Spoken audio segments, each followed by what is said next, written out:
জিতু কমল আর দিতিপ্রিয়ার বিবাদ তুঙ্গে। এরই মাঝে জিতু কমলের প্রাক্তন স্ত্রী নবনীতা দাস মুখ খুললেন এ বিষয়ে। কি বললেন তিনি জিতু কমলকে কেন্দ্র করে? জনপ্রিয় ধারাবাহিক চিরদিনই তুমি যে আমার, এই ধারাবাহিকের নায়ক নায়িকার মধ্যে বিবাদ।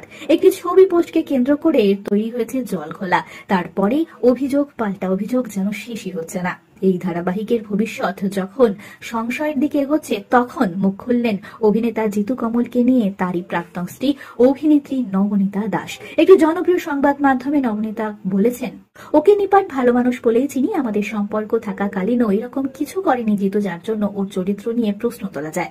এরকম অভিযোগ শুনে অবাকই হচ্ছি। আসলে জিতু সেটে বরাবরই কম কথা বলে, নিজের মতো থাকে অধিকাংশ সময়। ওর ব্যক্তিত্ব সেরকম নয়, তবে জিতুর রসবোধ সূক্ষ্ম, বেশি কথা বলে বোঝানোর প্রয়োজন হয় না। অভিনেত্রী নবনীতা দাস তার প্রাক্তন স্বামীর পক্ষ নিলেও দিতিপ্রিয়ার খারাপ লাগাকে পুরোপুরি উড়িয়ে দেননি তিনি এ বিষয়ে জানিয়েছেন, দিতিপ্রিয়ার বয়স অনেকটাই ছোট, কারোর নিছক রসিকতা ওর খারাপ লাগতেই পারে। কার কতটা ইয়ার্কি ঠাট্টা নেওয়ার ক্ষমতা থাকবে সেটা তো ঠিক করে দেওয়া যায় না। অতএব ওর খারাপ লাগলে সেটা উড়িয়ে দেওয়া উচিত নয়।